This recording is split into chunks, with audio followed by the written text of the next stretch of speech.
This holiday season, we're getting drunk. Whee! Join Emily and Flo as they drink their way through December with a different festive genre each week as voted for by you. Action. Chop chop.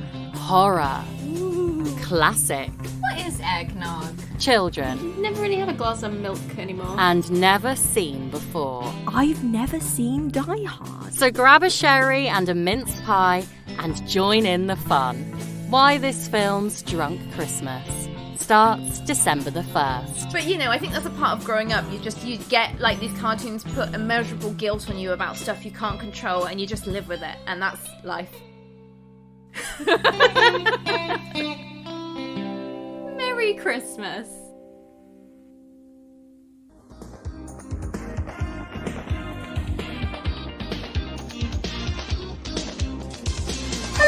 And welcome back to Why This Film, the podcast where we reach back into your childhood, pluck out a movie, give it a rewatch, and have a chat about it. I'm Emily Slade, and welcome back. You watched it so many times before, and now you're gonna watch it again.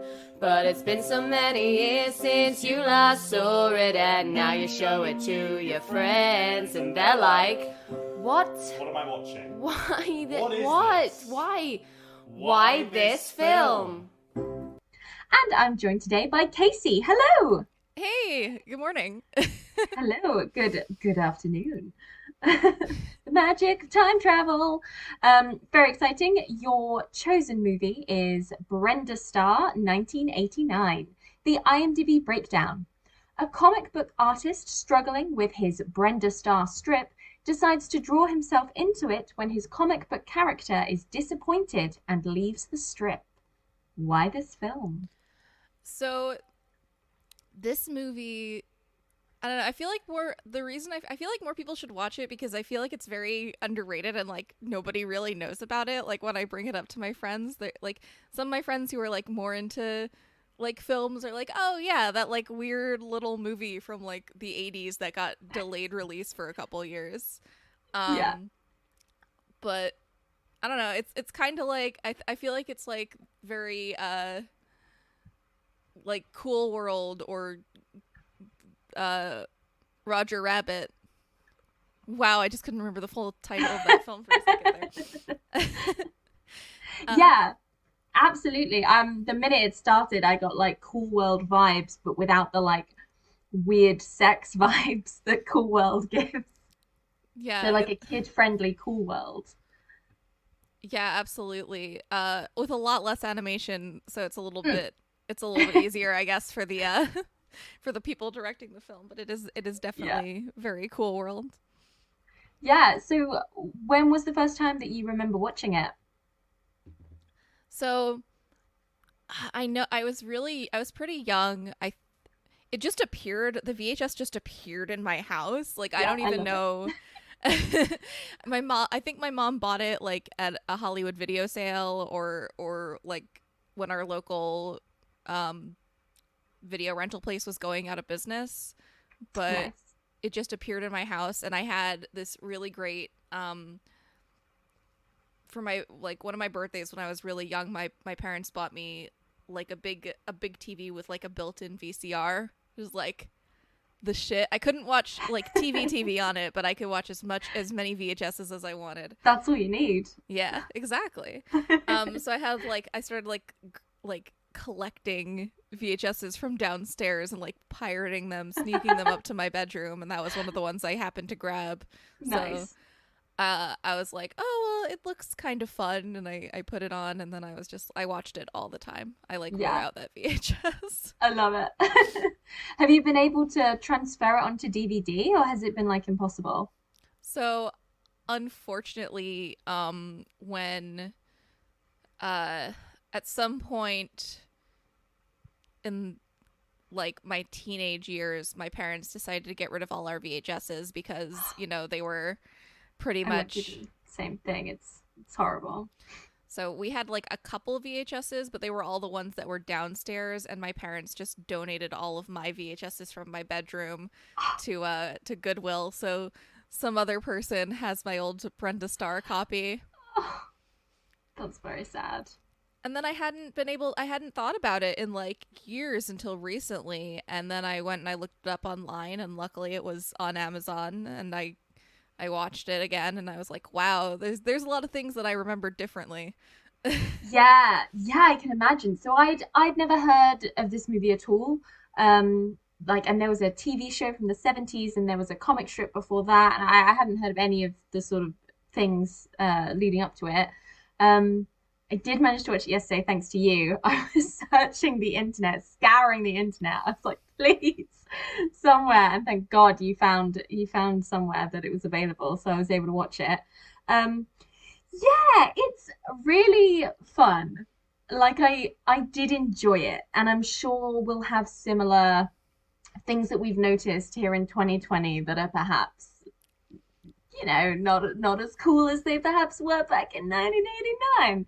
Yeah. But like overall, I thought it was brilliantly ambitious, and I really liked what they were trying to do. This sort of cool world Roger Rabbit thing, where the real life person like goes to be with the sort of fictional animated or comic in this world comic book person, and the sort of conjoining of those two worlds and what that might mean and what that might look like. And I thought, whilst arguably a little bit poorly done, I thought it was such a brilliant idea, and there were so many wonderful moments that I wanted more of. So I really commend it for its ambition, and I thought it was brilliantly cast, and it was a lot of fun, and it was gorgeous to like look at as well. But what were the main things you found from as a child to an adult being like, haha, that's not what I recall? Well, I remember her eyes being a lot bluer. Like, there's like a whole focus on how blue her eyes are in the film, like where they keep doing like close-ups of Brooke Shields' eyes, and Yeah. I just remember them being a lot more blue and like brilliant than they were. They were like, she has beautiful eyes. They were a little like muddier than I remember. Yeah, which feels like musty. It feels mean to say that, but No, isn't that funny though? How like I used to remember things certain colors, and then I go back and they're a completely different color to what I've like very firmly remember them being. I was like, why did I think that was yellow when this whole time it's been blue? Like, really bizarre. Yeah, exactly. And then I remembered like I thought I remembered a scene where like Brenda was sneaking in through a window, and there wasn't the scene that I thought there was. So I don't know. Like, I think it's because there was a scene, maybe there was a cut scene or something, because I remember there being a picture of her on the VHS cover in that like orange and red outfit the one that she gets from like the Lady in the Jungle, because Yeah, you the like know. Jungle Book woman with the pot on her head. Yeah, exactly. I remember there being a picture of her like sneaking into a window in the middle of a window in that outfit. So I thought there was like a Ah. scene where she was like sneaking into a window in like San Juan, but I think I just conflated some like 15 different things that happened in the movie together. Yeah. And maybe there was, because there's a moment where she's in that outfit and they're tied up and they're unable to get themselves untied. And then I don't know if it was the same in your copy. The next scene, she's in an evening gown in the garden and they're untied and it's fine. And I was like, I guess we didn't need to see them get out of that scrape. Guess they nailed it. No, yeah, exactly. Yeah, that's So I wonder if there was perhaps something there originally to just sort of be like, and here's how they got untied anyway, rather than just doing them anyway. That's done. yeah, they just completely skipped that. I forgot that actually too until I rewatched it. I was like, what the and they like tied them up with like it's a very strange and interesting movie. It's like it's really cool. Like I really, really am not shitting on it in any respect. Like as often my sort of disappointment comes from true disappointment where I saw what they were doing and for whatever reason they couldn't quite get there with it. But it's so much fun, and I love that they're tying them up with like pieces of shitty rope that they just had on their person. It's not even rope, it's like some, I don't even know how they're tying them, and then they like put a shawl around their necks for like no reason, and they're just like done. So to sort of cover the plot beyond the IMDb breakdown, basically the comic book strip artist, who's not even an artist, he's trying to get into architecture school, but he's like coloring in Brenda Starr for some dough on the side, if you will. She gets fed up and she's like, I'm out of here, Buster. And she's played by Brooke Shields, and she is beautiful, utterly gorgeous, and her outfits are to die for. And she, okay, put a pin in that because I'll come back to that. But basically, the comic book artist draws himself into the comic book strip, and like he knew it was going to work, and it did work. And he has no fear on how he's going to get out because he knows how to get out. Because, I don't know, maybe that's something they teach you in art school. Like, if you ever need to chase your comic book character through the pages, this is how you do it. So he goes and he tries to find her. And fundamentally, I think what it was thematically could have been about was this idea of him falling in love with her as a character in terms of from a creative point of view, where like, I'm going to get super deep with this like comic book movie because I could see all these themes in it. The idea is that he's meant to fall in love with drawing her and fall in love with the idea of telling her story, so he's able to go back to his job and do it to the best of his ability. Of course, what actually happens is that he just like shallowly falls in love with Brenda because she's super hot. Because everybody falls in love with Brenda because she's super hot, you know, which is not a problem, especially in 1989. She's a good enough woman character that, like, you know, it's not her fault. And she doesn't make particularly bad choices either, re feminism. But I did think the moment where he was like, come on, Brenda, you gotta choose. Is it gonna be Timothy Dalton or me? It's like, whoa, you've been here like 5 minutes. Shut the fuck up. Who even are you? Also, that's a really easy choice because Timothy Dalton in this movie is just very suave and charming. My goodness. It didn't even have to be his audition. He'd already been cast as Bond because 3 days after wrapping this, he went and started The Living Daylights, and he's in tight black trousers with swooshy black shirts, an eye patch, just crushing it in every respect. And he's mature and he's like romantic and he's suave. And the comic book character is the complete opposite of all of those things. And it's not in like but deep down he's more of a real person. And so, because Brenda's not a real person, so she deserves to be with this like completely ridiculously perfect man because she's completely ridiculously perfect. And I really liked the weird choice that they had where they had her conversing with her artist and he was like, come on, just say shit. Just say it. Just say shit. And she's like, no, you say jeepers. And he's like, oh, come on. I'm not going to fucking say that. And I was like, what rating is this movie? Who is this trying to be for? Because what they've clearly tried to do is be like, right, well, we want to do Brenda Starr. Like if someone was like, we've picked up this 1950s comic book character and we want to do it for a modern day audience. We can't just do it because people don't relate to that old-fashioned Clark Kent vibes of like, jeepers, mister, we gotta solve this crime quickly. Don't know where that was from, but you know, they have to kind of like zhuzh it up a bit to make the modern audience on board. And then so they do it by having this artist come in who's allowed to swear and who's allowed to like make reference to things, but then it means that she makes reference to things. Like going back to her outfits, I was like, that's so cute, but like she would not be able to afford them on her salary. And then like half an hour later she's like, I mean, I don't mind the wardrobe that you give me. Of course I'd never be able to actually afford it on my salary, but that's beside the point. And I was like, hey, that's cool. That's great that you like acknowledge that. And like I find that really fun and self-aware because you know you're a comic strip, but there wasn't enough of that. You know what I mean? That's what I mean, I think I wanted it. I loved it so much. I wanted more. It's not that there wasn't enough because the film is perfectly fine in its own right. But But I wanted more of that. I wanted more of the sort of experimental, like self-aware meta vibes because like I really loved what they tried to do with that. Did you, when you were a kid, did you like not get it because that sounds patronizing, but like I don't know, what did you think? When I was a kid, I think I was just I I have like a much older dad. So I grew up on like a lot of 50s stuff. So like Nice. I was very, and my dad also was a history teacher.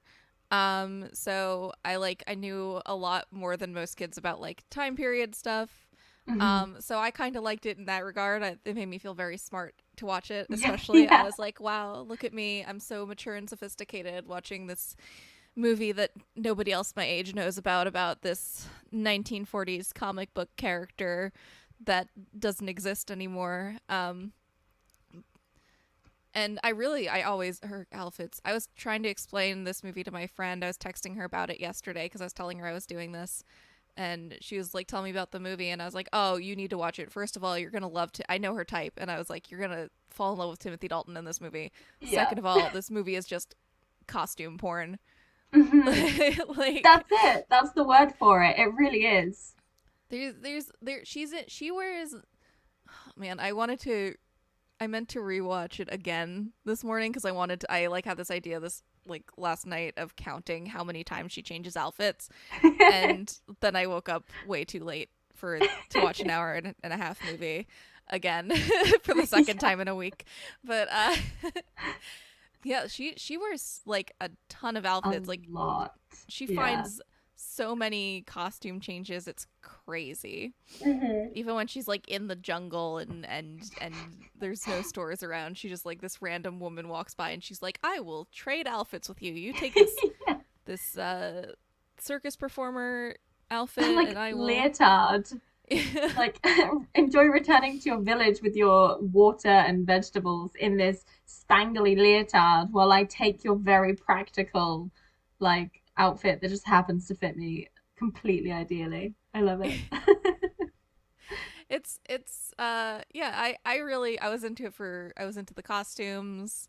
I was really intrigued by the Timothy Dalton's family curse thing that really doesn't get explained, which I'm very Yeah, disappointed about. I know. And like the whole time, I was like, because I know Timothy Dalton weirdly mainly from Hot Fuzz, where he plays the like monstrous villain.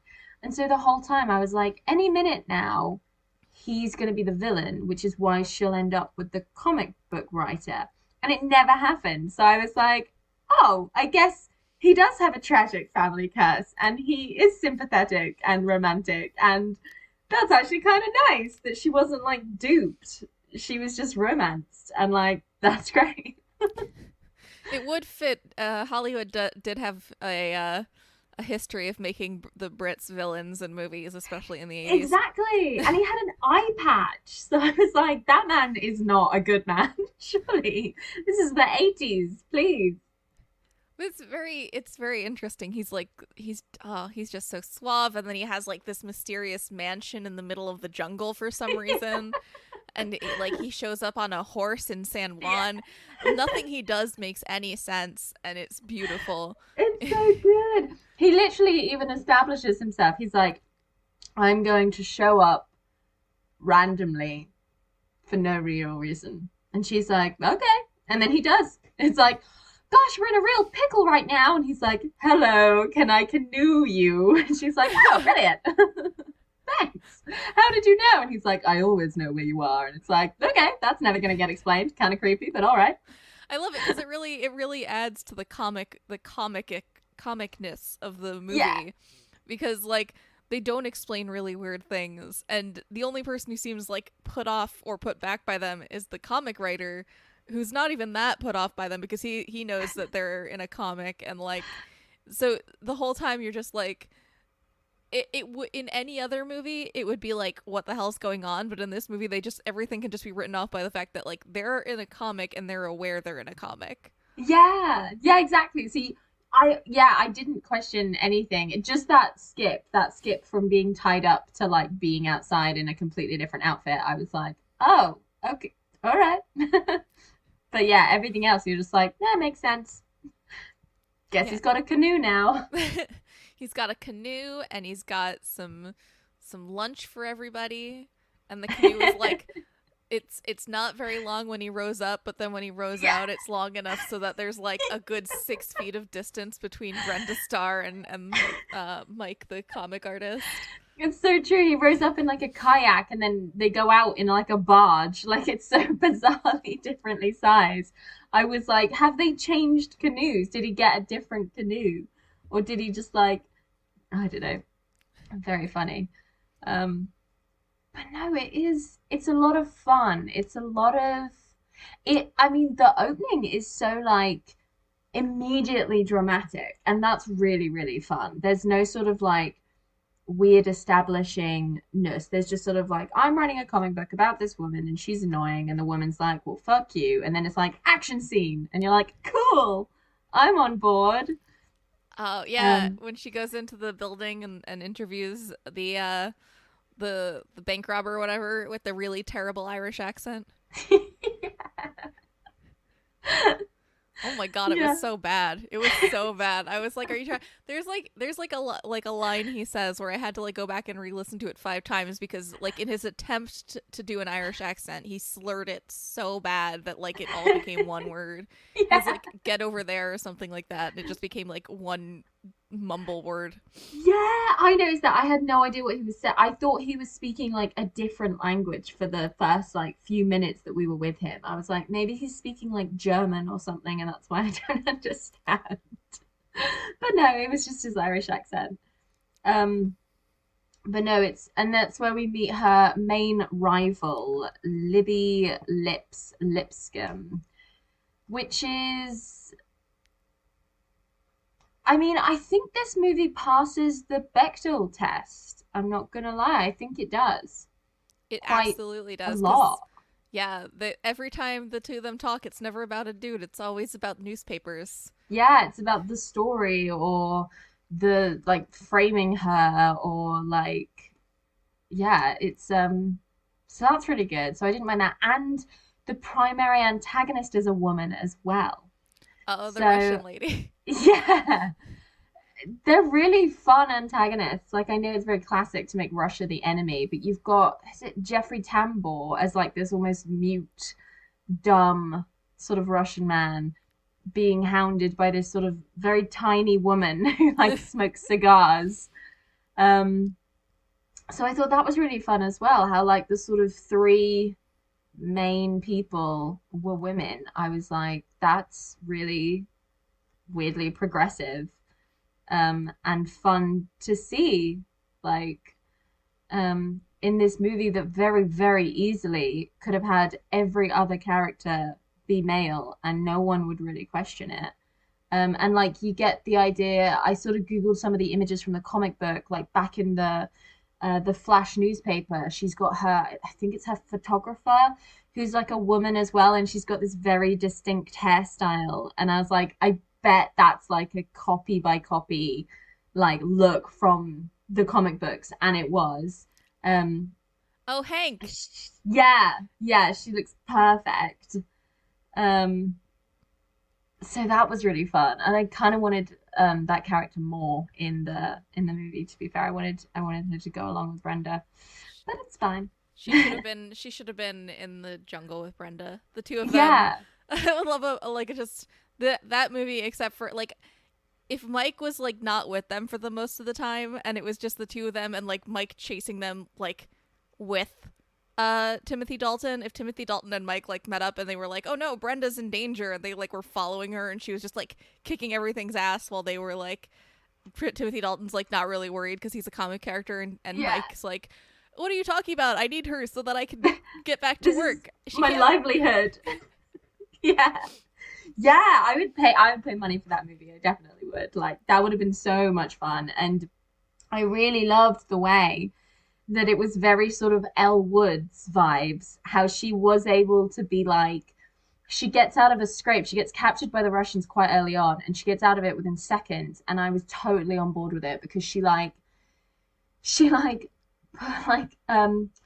her like compact powder in their face, then like sprays perfume in their eyes, hits them with her handbag, and then just like climbs over all these roofs in like stiletto heels. Like if you hated Jurassic World for that scene, don't watch Brenda Starr, because this is all she does. She's running and climbing and jumping in stiletto heels, and it's fabulous. Oh yeah, climbing all over the roofs of San Juan. And Literally. the locations are really interesting too, because the majority of it takes place in South America. I feel like undisclosed really where in South America. It was the Amazon, but that's like, you know, That's like everywhere. yeah. And it's, I think that yeah, for sure, she's definitely Brenda Starr, feminist icon. She like goes to bat for herself and for her coworkers against her boss when she finds out that their salaries are going to be cut. She like goes, and when she gets like to go, when she's in like the first scene with the Irish mobster, and she's like, you should turn yourself in. Like she tries to befriend him to get him to turn himself in, also for the story, of course, because she's a reporter. And then he like tries to use her as a hostage, and she's just like, I don't care, just shoot him. Yeah. Don't Yeah. shoot me, I don't care. And then like she's dope. She's so dope. She like Literally, she's so like brave, and I mean the worst thing you could say about her is that she's a Mary Sue, but she's a comic book character. So like, you know, and as a role model for young women, I think she's fucking badass. Like, if the worst thing about you is that you don't have any flaws, like you're doing fine. I love when she's in the hospital and she pulls the big, like she falls off of a building, and they take her into the ambulance, and all they have is like a little like strip bandage around her whole head. Yeah. And then when she gets to the hospital, and then she takes that off, and there's just a little tiny X bandage on her forehead. Yeah. I Like love that. That's Yeah. one of my favorite. That's one of my favorite things when people make fun of that in movies, like about comic characters, is that like they don't get injured. Yeah. I've never seen worse injuries than like a little bandage for something. Like I love. Always in like a cross, like so it's not even covering the injury. It's like, how can it? She fell, I and all thought she that got was was a really little teeny tiny. little bump on the head there after falling 12 stories onto an Irishman onto the road. I don't think he died either. I think he got bust. Nobody dies in comics. Even at the end, like when they have like the big brawl in the Amazon by the river, and like the Russians and Libby and the three main characters are all like fighting over the bag with like the fuel in it, because I guess we haven't mentioned this yet, but like the plot device is that there's like a miracle fuel that this German scientist who's hiding out in the Amazon has created, and it's the big scoop that Brenda needs to save the newspaper and therefore save her and her friends' jobs. And they're all fighting over it, and and then the Russian lady gets eaten by an alligator, and it's one of my favorite scenes in the movie is when, like, after everybody leaves and the alligator has eaten both the Russians and is just smoking a cigar as it tools along the river, and you can just hear the Russians arguing inside of it. I just...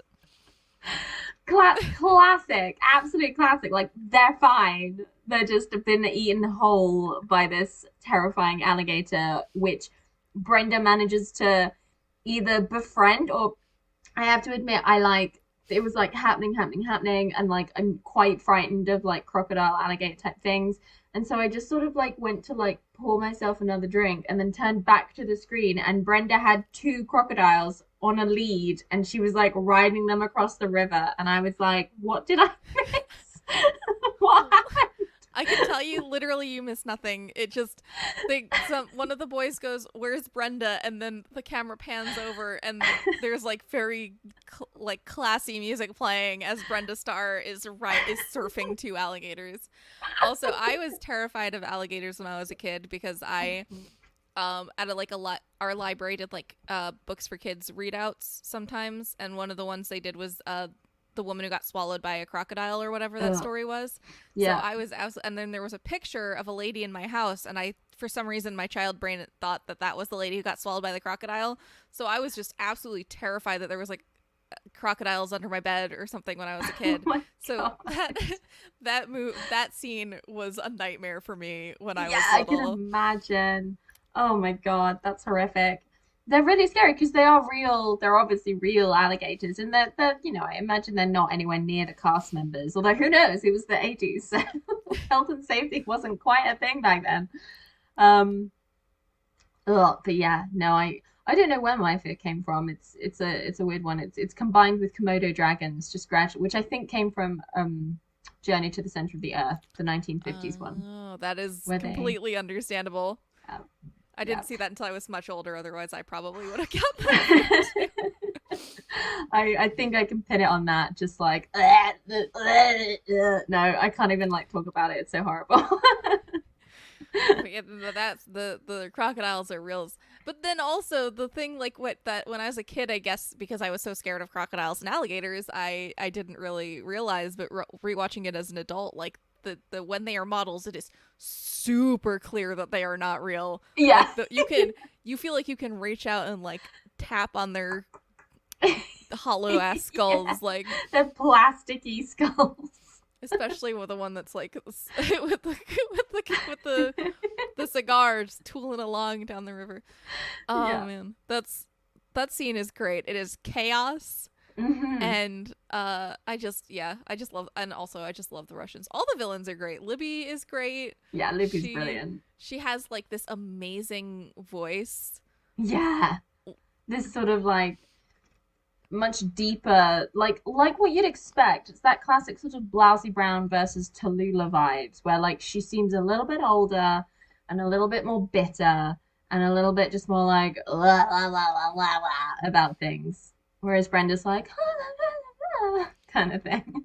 And Brenda's kind of like the ingenue on like a level, and then Libby is like she uses her sexuality to like get her out of scrapes and stuff like that, which is like obviously not great for like out of like from like a feminist viewpoint. Like, you know, you want people like women to feel comfortable in their sexuality, but like the idea of like the villain character being the one who is more sexual is like a little like Yeah, iffy. it's very dated, sort of femme fatale vibes. It was really interesting because I was thinking about that when I was watching it. Because on the one hand, you do have the brilliant, the Russian villain who is like sort of plaits, kind of like tightly up in her head, and like she's basically wearing like a suit with a tie the whole time, and she's just like very sort of like hands-on and like running and like. So you've got a brilliant female antagonist that's very sort of down to earth and not like wishy-washy femme fatale, just like evil. Like there you go, there's the Russian evil one. And then you got Libby, which is the more femme fatale, very Brenda-y in that she always wears really nice stuff and she's always done up really well. But again, she's willing to get her hands dirty. Like when she gets off that helicopter and she just like yeets herself into the water and just starts swimming towards the rowboat, I was like, "Hon, your hair!" But like they never minded. They were always both willing to do whatever it takes to get that scoop. But in order to get onto the helicopter, she did offer her garter to the pilot, which, yeah, I was like, it's interesting because by this point we've seen Brenda make out with two different men for no real reason either time. So in theory, they're both as bad as each other in terms of like they're both willing to just like have a good time while you're here. Like, oh, you want to kiss me? Okay, I want to kiss you. You never get the idea that neither of them are doing anything because they don't want to. Now, when she gets back onto the helicopter, she is like, "Can you follow them? Because we need to capture them and get the fuel formula." And the pilot, you just hear the pilot say, "Okay, but I'll need more than just your garter this time." And then you hear the classic trope of the like, but she's not. It's interesting because I was like, is this the classic trope of the like, you know, sort of young Frankenstein vibes where it's the stuck-up woman finally has sex and then she's like totally chill about everything? But it's not, because she's already offered her garter, and like she doesn't say no to what he's asked in order to helicopter her to Timothy Dalton's mansion. And then when they get to Timothy Dalton's mansion, they're clearly like an item now, and they're doing stuff together, and that's really lovely. But as the helicopter goes off, you sort of hear the classic sort of like, oh, this is nice noises, and you're like, I don't know how I feel about it. Yeah, it's a little, that's the part that's a little iffy. Like, that's a little bit weird. But yeah, it is really interesting that, like, when they get off the helicopter, she's just kind of like, this is my boyfriend, essentially. Yeah, like, we're together now. And it's like, that's nice. You know, there was clearly some form of consent there that was not perhaps explicitly told to the audience because of what happens. But yeah, I didn't like that they were clearly trying to be like, and you can choose to not see it like this, but they were trying to be like, I will give you my data because I am the whore journalist and I am the evil journalist. Yeah. Because rah, rah, rah, I am the slut journalist. And it's like, brilliant. Absolutely. We're all so proud of you, writers. Interesting that Mike pointed out, is it Mike? Pointed out, who's the artist, pointed out that the creator of Brenda Starr was a woman. I didn't actually look into any of it, but it's the story seems to have been written by both a woman and a man for this movie. But it's interesting that the original character was written by a woman, which is not surprising because I can't imagine in the 40s any man is going to be like, you know what'll make me money? If I write about a woman. Like, no. Yeah, absolutely. Well, I mean, unless they're the guy who made Wonder Woman, but like also his wife was like very heavily involved. and they're like girlfriends, wasn't it? Weren't they in like a polyamorous relationship? And it was like the two of them, like she was the muse and the wife sort of did the main thingy, and then he was just the one that was like, I got a story for you. I was vaguely involved. But it's actually really interesting because there were several like female comic characters in the time that like comics are sort of like a thing that I have studied a lot because I'm very interested in comics, and like Cool. there were like quite a few comic book characters at the time that were female characters that were actually created by men. So it's really interesting. Like it was hard for women to break into that industry. Like there's Katie Keene, for instance, who's like this fashion model character that was like in Archie comics in the 40s, who is, I feel, is like super boring, to be completely honest. I used to read Katie Keene comics when I was a kid. I had like, again, I have a much older dad, so he used to buy me like the old Archie comics, like collections and stuff. And Katie Keene is like just this supermodel. She's quite boring, but she was created by a dude. Oh, that's cool. Yeah. But yeah, it's Brenda's so much more dynamic, and I definitely like feel like the fact that she was created by a woman like helps in that regard, because you know. Yeah, you can kind of sense it, and I don't know really what I mean by that. I think whether it's an allowance of an ability to do things, or an understanding of reactions to situations, or because everyone's different, and you know, fundamentally gender is a social construct, but then of course society does play into it to a point.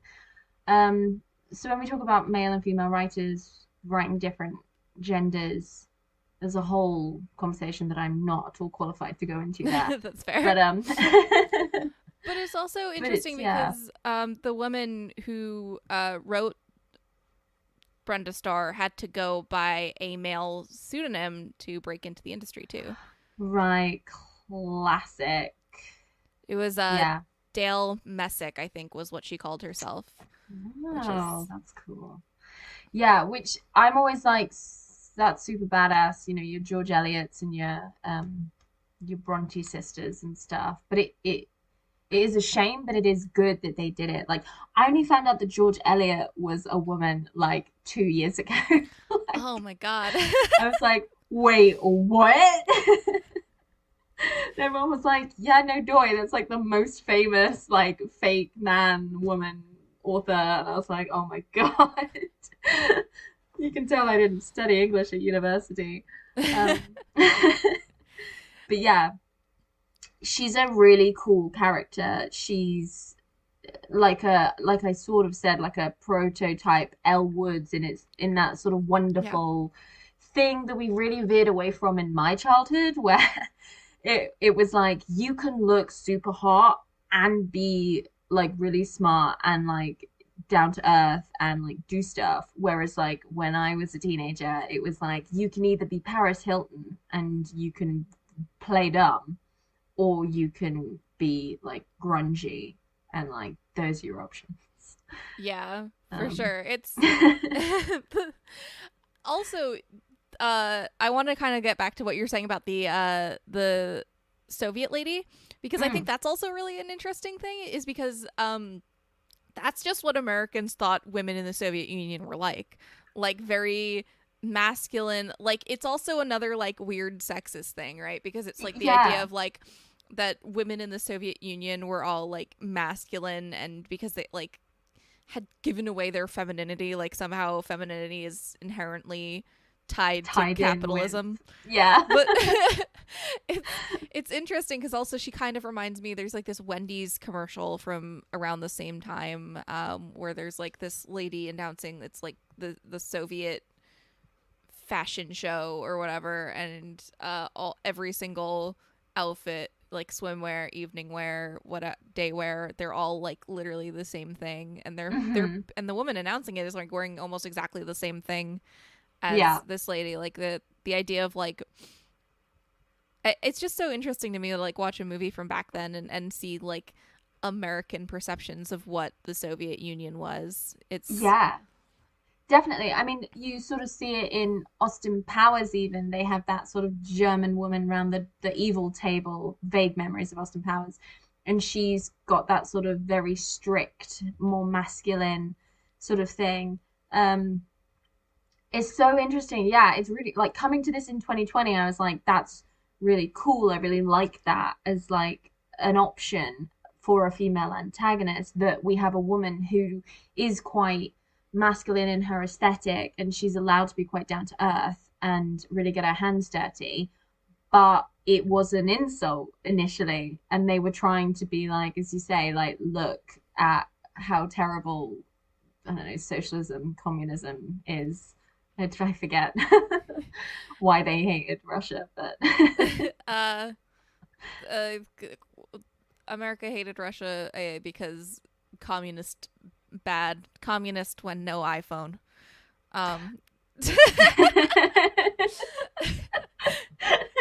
Communist when no Reaganomics. But the other really interesting thing about this movie, I think, is that it was made in 1987. It got its original release in Europe in 1989, but they had issues and they couldn't get it. It didn't come out in America until 1992. So there, like, by the time this movie came out in America, you know, a lot of that stuff was already pretty outdated, which I think is probably why it didn't do super well over here. Because by the time it was in theaters, like, all their, like, you know, the comic book wave, as it were, and the sort of love of, because what it's like the 20-year rule, isn't it? And like the 70s was really when people were into the 50s, and this is even the 40s, isn't it? So yeah, in theory, so they've missed that sort of nostalgia wave. They'd sort of just come on the end of the comic book wave, because I don't think I read briefly something that was like, by the time it eventually came out, they'd missed like Batman, and they'd missed like all of these sort of comic book adaptations that had like been successful, and then like they died down kind of instantly. And then this one came out like, hey, what's up? We're doing a comic book, and everyone was like, we're bored of that now. Yeah, exactly. And it's just too bad, because I think it is a really good film altogether, and I think if the release hadn't been so badly delayed, and I'm not 100% sure why it was. No, I couldn't see why. And you're right, it's such a shame. When did Cool World come out? This is 92. So it came out the same year, but by then, you know, it's the 90s, it's the early 90s. we're starting to get into, especially over here, everything's got like a little bit more apathetic. Like, Yeah, are you more sort of Independence Day by that point? Yeah. It's Oh, really 96. interesting. So this is a very strange thing to say, but so Nirvana's first album came out in 91. Okay. And it really changed the cultural zeitgeist in America into like everything, everything became started like feeling a lot more about like apathetic and like, like, oh, I hate my dad. And I love Nirvana, so I'm not saying anything bad about that. But it super changed like the cultural zeitgeist in music, and it also changed it everywhere else. So I think that Nirvana is really to blame for the failure of this movie. Like, if you look at this That movie, makes sense. if you look at this movie versus like Cool World, like they're very similar movies in a lot of ways, but this movie is a lot more like bubbly and peppy and brightly colored and hopeful. It's innocent, and fun isn't and it? It's harmless. And then Cool World is like disgusting and gritty. And Cool World didn't even do well, but it definitely did better than this movie. That's such an interesting point, America. I think, oh my God, just Googling like 90s movies in America, you're right, there's sort of no room anymore for that sort of innocence and harmless fun, because we've got like Fight Club and Pulp Fiction and these sort of big epic-y things. And I mean, who was its desired audience? Who was it for? Because I can imagine it's for kids, but then you've got Mike coming in being like, just say shit, Brenda, say shit. And you're like, I don't think that is for kids. It doesn't tell me what rating it was on IMDb. That's a good question. I think it was PG-13, maybe? That makes sense. I can imagine that's sort of weird, because there's violence, but it's very comic book violence, and not comic book violence like The Dark Knight. I mean comic book violence like Kapow. And there's sort of sex references, but you're not going to get them if you're under the age of like 15. Yeah. I can tell you, when I was a kid and I was watching this movie and the helicopter started rocking, I did not understand what that meant. I didn't know why. I was like, oh, is it just when you make out real hard, I guess Yeah. it makes things rock back and forth? Yeah. That's what a good kiss looks like. I also didn't understand the garter belt thing. I was like, what's a garter belt? Especially because they don't show you. She just sort of lifts up her skirt, but the camera very much stays waist up. So you don't even see what she's presenting to him. So as a kid, your imagination must have just have been like, I don't know, is it like knee pads? Like, I just thought it was a belt. I was like, I don't see a belt on this outfit, but if you say so. Yeah, just clearly giving him something, and he's interested. So he just must really need a new belt. Yeah, makes sense. I love that. I love how children's brains just accept and make sense of things, and they're like, "Yep, that seems legit." And then, like 10 years later, you're like, "Oh."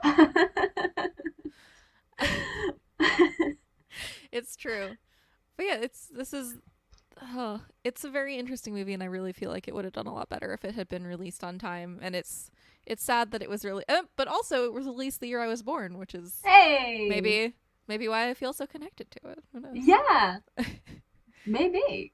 I think you're absolutely right. I think I'm mad. Is it?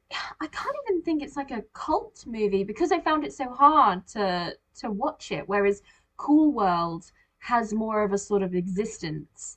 This was like, I had to like dig, and like, anyone I mentioned it to, I was like, oh yeah, I'm doing a podcast on Saturday, and they're like, oh, what is it? What's the movie? And I'm like, Brenda Starr, and they're like, what is that? Yeah, that's crazy. Yeah, it's not even like a cult film. That's you're exactly right. Like people don't really know what it is. Like if you're really into like obscure movies from the 80s, you're gonna know about it. Or if you were like me and a copy of it mysteriously appeared in your house as a child.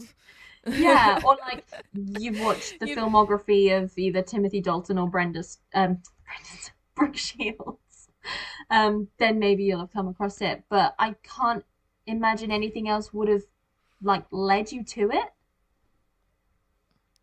Yeah, or maybe if you're like really into like movies about comic strip characters, or maybe if you're like, I don't know, I want to say like if you watched the 70s show, but like also that's even more obscure. Like I didn't even realize there was a 70s show until I went to go look for the Brenda Starr movie on YouTube, and then I saw like all these things from like Brenda Starr the TV show, and I was like, what? Yeah, yeah. I came across the same. It's so fun. It's such a shame that it doesn't even have a cult following, that there's no sort of Comic-Con table dedicated to like obscure female reporters from comic books. And you've got like Brenda Starr and April O'Neil and like Amy Adams from Superman. God, that's so rude. Lois Lane. Probably, I apologize to Lois Lane. That would be a good movie itself. All the plucky female reporters from comics getting together to like do their own or maybe Scooby like gang. maybe like it would be like a mad world-esque race for a story where they're all like racing against each other and a lot of like weird things happen to them. That would be really cool. Or like Ghostbusters, but like with them all. And they have to go against one particular like thing. So they're like a big ensemble of friends. I'd love that. That'd be so like cool. That too. Somebody write that. Somebody get that. You can have that. Get on it. Yeah. Free idea for a movie. Take it. Yeah. Run with it. If you need to make them off-brand, call them like May. I'm trying to think of like another Irish last name, like, and my brain is blanking. O'Malley, like May O'Malley. May O'Malley. And Marge Avenue. As opposed to and like that was a weird way to go. Karen Moon. I don't know. Yeah, Karen Moon. There you go. Free for anyone who wants to make a real weird off-brand movie about comic book reporters teaming up. And I like the idea that you keep them with their sort of like, I mean, I think what cemented Mike as a douchebag for me was when he refused to say Jeepers. I was like, Mike, we need to be bringing Jeepers back into the common lexicon. Like, that is a fabulous word. And like, you're forcing her to say shit. You can at least say Jeepers. Like, Jeepers is brilliant. It's up there with Jinkies, who should also be part of that ensemble. Oh my god, yes. Absolutely. And oh man, yeah, that was a crazy scene.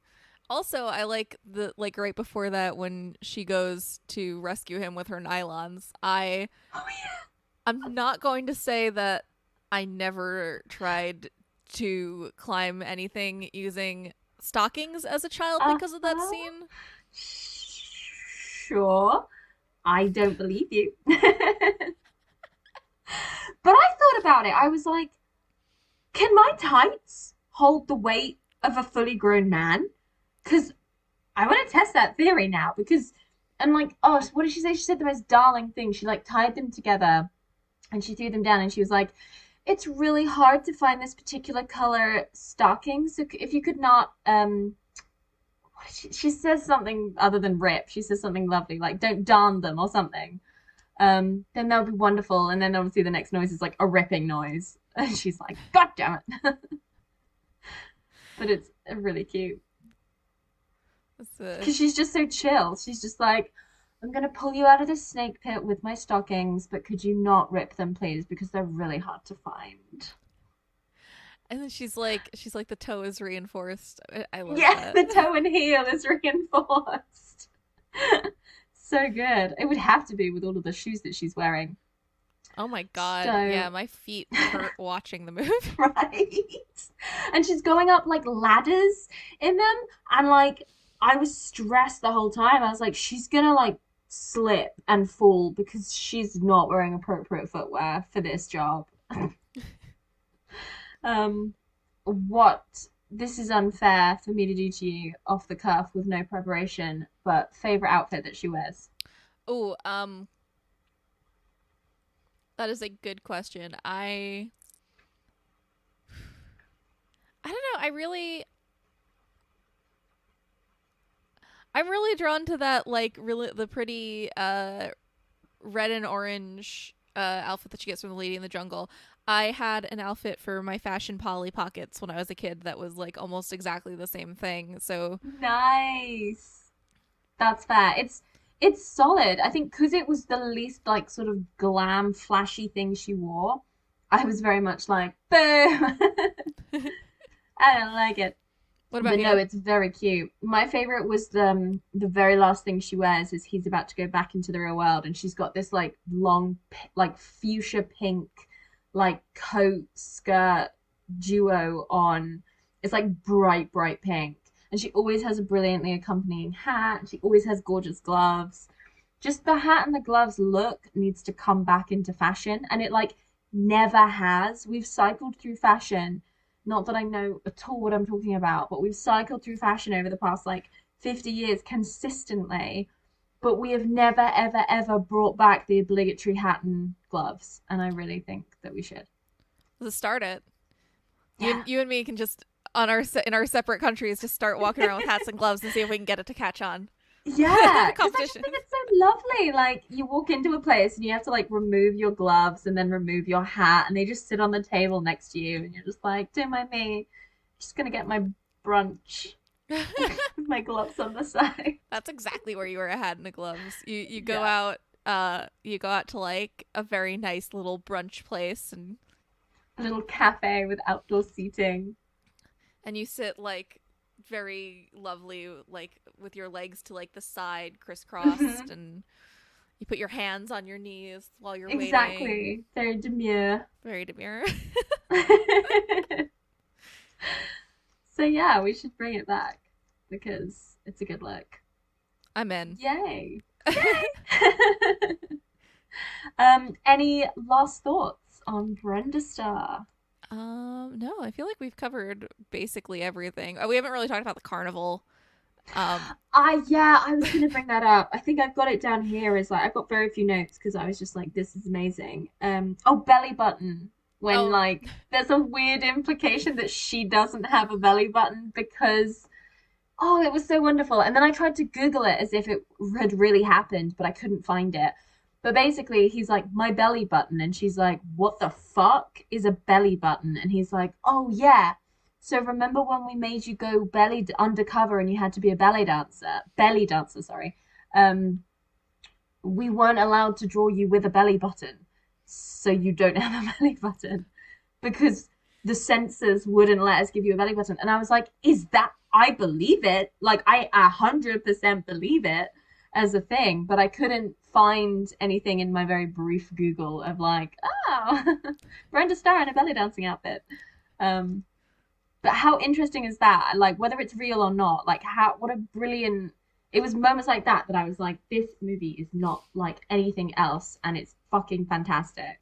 Like, what a strange, brilliant, imaginative little moment. She doesn't have a belly button because the censors wouldn't let him draw her a belly button. yeah, Amazing. I thought I really like that too, and I like that she thought his belly button was like a war wound because that would be Yeah, the strangest war wound of all time. yeah, yeah, right in the middle of like, and like a weird like dent, like really bizarre. Maybe he had a zipper belly button, but we saw it. It was a normal one, right? Like Yeah, completely normal. it didn't make any sense to me. I remember watching that one. Like I remember when I was a kid and I saw that scene and I was like, I don't understand what you're saying. Like Yeah, I get that you don't have a belly button, but why would you think that's a wound? yeah, yeah, Like I feel like I would think it was like a birth defect or something if I didn't have if I'd never seen a belly button before. I'd be like, what yeah, happened to you when you were does it hurt? Are you like okay? But I wouldn't think it was something from the war. It doesn't look like yeah, it. yeah, literally like, yes, my most recent memory of people having deformities is from the war, so I guess that must be what it's from. Like, really, really bizarre. But yeah, sorry, the carnival scene is to put it nicely, unnecessary. It's so unnecessary. It just comes out of nowhere. It has no effect on the plot. The nicest thing about that scene is all the guys doing capoeira, because that is such a freaking cool martial art and performance, and Jeffrey Tambor trying to like get through, but like politely waiting for them to stop he's like doing the juggling. Yeah, they're like these guys juggling, and Jeffrey Tambor is just like politely waiting for them to stop juggling, and then like they show like other things happening and go back to him, and he's in the middle of the jugglers now, waiting for them to stop juggling again. Yeah. I that's like Jeffrey Tambor is a freaking treat in this movie. When he like is talking to the parrots, and then the mean little lady is talking back, and yeah, just really tiny little moments of comedy with him, but really like memorable. But no, I agree. And then I guess the only other thing is that Mike sort of saves Brenda's life, if you want to put it like that. Well, he like rescues her off the top of the tightrope walk, which she could have easily done herself, but he just got involved. And then after that they kiss, and he's like, well, I guess we're in love now, and that's that. So you got to be completely monogamous to me. And she's like, do you want to help me get out of the fucking Amazon before we have this conversation? Apparently not. Calm down, Mike, you douche. Mike sucks. Like, Mike honestly, like sucks.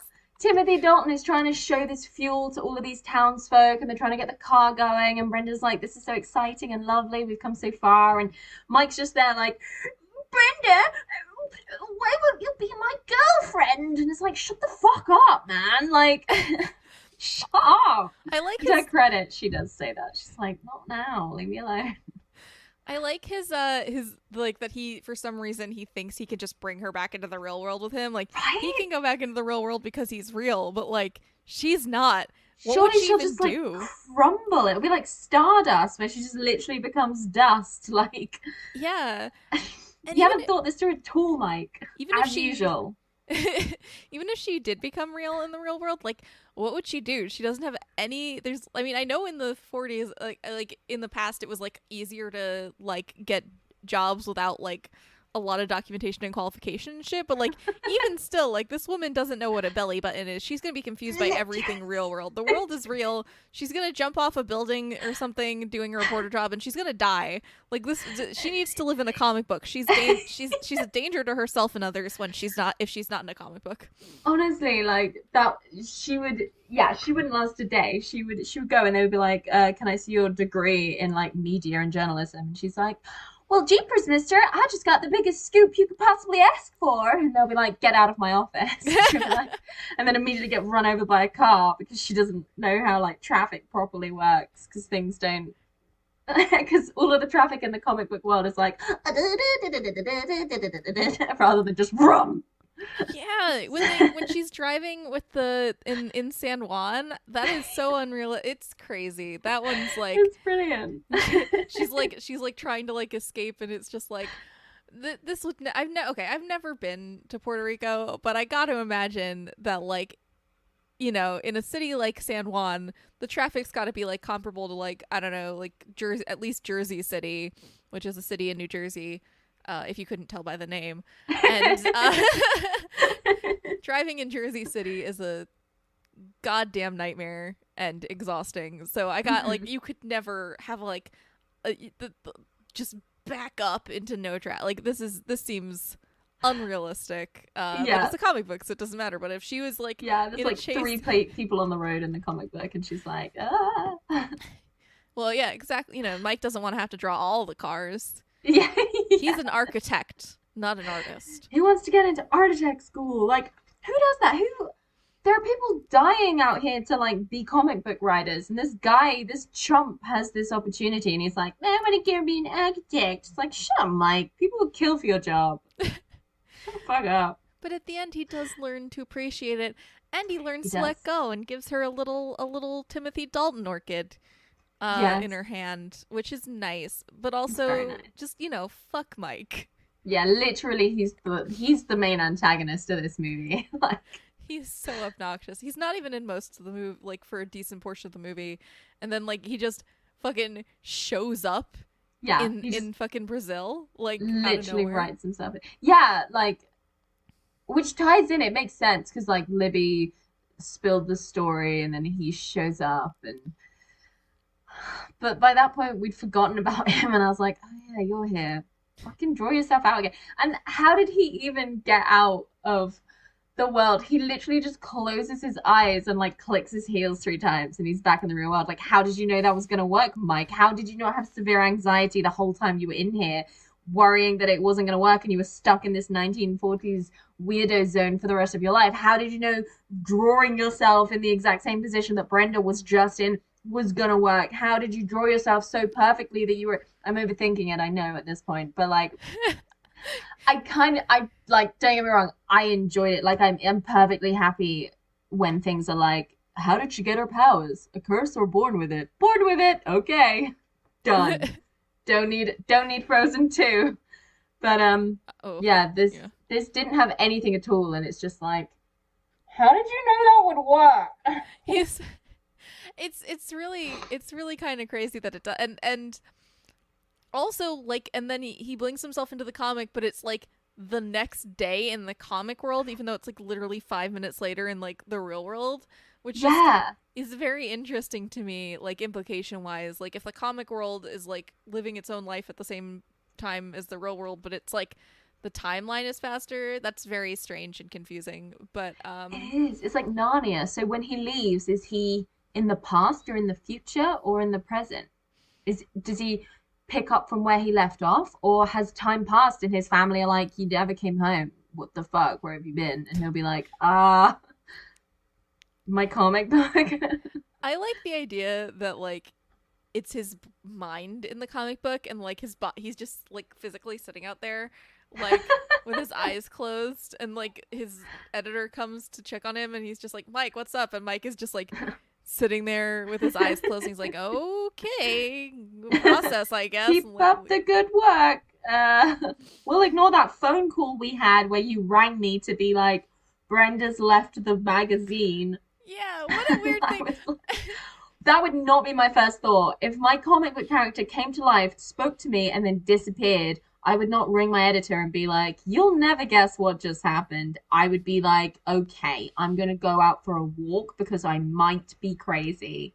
And then when you come back and it's still there, be like, okay, now I'm going to think about jumping into the panels of the comic book to chase my character down.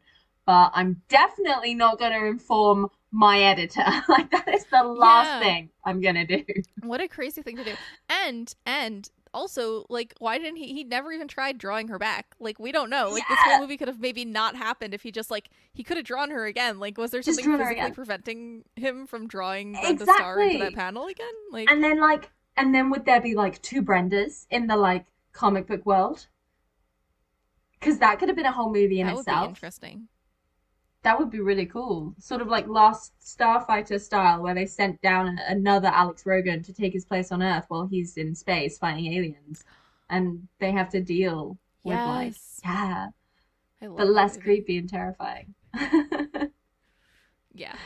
I don't know. I think it would be pretty creepy. It could still be pretty creepy and terrifying. Like, if you're going about your everyday business and then another version of you pops up trying to do the exact same business, I feel like that would be absolutely nightmarish. Like, oh, I guess that movie already kind of exists, because then I was like, how would you prove it's the real Brenda? And then I was like, oh, well, you'd do a Buzz Lightyear. And then I was like, oh, that's that storyline already done in Toy Story 2 when the shop brought Buzz with the manual settings still intact meets the like Andy Buzz, and the two, because I would be like, because the like new Brenda would be fresh and like doing everything the artist said and would be more sort of like almost doll like, and it's sort of like, I've got to do the right thing, whereas rebellious Brenda is already in like South America doing stuff, much like the Buzz who's realized he is a toy is more chill, and the like store-bought Buzz isn't. So it's I came up with the plot for Toy Story 2. Good job. You're gonna make millions of dollars on that movie. So much money. Oh, let me just beat Pixar to it. Time machine. That's what I would use that for. That's the first thing I'll do when I get my time machine. Go back in time and write Toy Story 2. That's a good choice. It's peaceful, at least. You know, I don't have to be in too much danger. But yeah. Oh my God, this was so much fun. Yeah, I've had a lot of fun too. Thank you so much for having me. Absolutely. Tell us about all of your various podcasts that you're part of and where we can find you. Yeah, absolutely. So I am an AP podcaster. I do actual plays. So the two that I have going on right now that are ongoing are The Lucky Die, which is a D&D actual play about a bunch of people who were in jail for various things at the end of the world and find out what happens to them. I don't want to go into more detail than that because that's just literally like you'll find out more in the first episode. Anyway, I can't highly recommend it enough. We're literally starting season 2 like 2 weeks, I guess. Nice. Will be coming out. So and then I'm also doing Not a Test, which is a Remember X podcast, which is very 80s. Speaking of 80s movies, it's an 80s horror suburban story, very much like Stranger Things. Nice. And we are taking a hiatus due to pandemic, but in the meantime of our hiatus, we actually today, on the day that we're recording this, so it will have already launched by the time that this comes out, but we're launching a limited series podcast on the same feed called Command Droids Welcome to the Machine, which is I don't know if you like Transformers. I have no opinion on Transformers. Fair enough. So if you in the audience like Transformers, it is a story about a bunch of transforming alien robots who end up in Miami 1986. So definitely check that out. That sounds really cool. Yeah, I'm pretty excited about it. Amazing. So just check those out. Probably type them into Google, they'll come up, like all across your normal podcasting platforms. Super cool. Yeah. Thank you so much. This has been so much fun. Thank you for having me. Absolutely. Check out Brenda Starr if you can. If you can find it in the depths of the internet, do, because it's genuinely really fun. Like, just stick it on like a Sunday afternoon.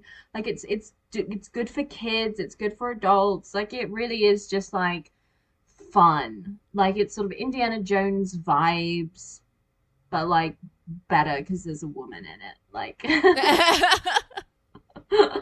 fuck Indiana Jones. But yeah, thank you so much, and we'll see you next time on Why This Film. Bye!